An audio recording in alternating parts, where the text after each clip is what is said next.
Hello, practice for beginners.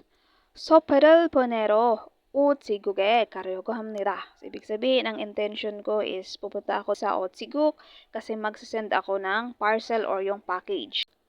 어떻게 가야 합니까? So, paano ako makakapunta doon? So, dito ako nakatayo. So, ano yung aking gagawin?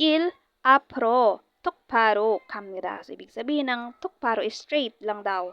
So, I'm going straight ahead. So, maglalakad lang ako para makarating ako doon sa 우체국.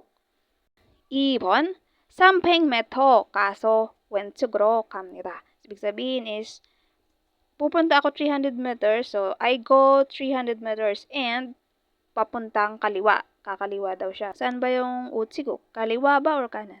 3번, 여기에서 오른쪽으로 갑니다. So, galing dito, pupunta ako ng right. Galing sa aking kinatatayuan, ako ay pupuntang kanan. 4번, 300m 가서 오른쪽으로 갑니다. So, I go 300 meters and punta akong kanan. Correct answer is number 4. So, maglalakad muna siya ng 300 meters and punta siya ng kanan para makapunta siya ng 우체국. Kasi yung 우체국 is doon. So, kasi yung nasa gitna is police station.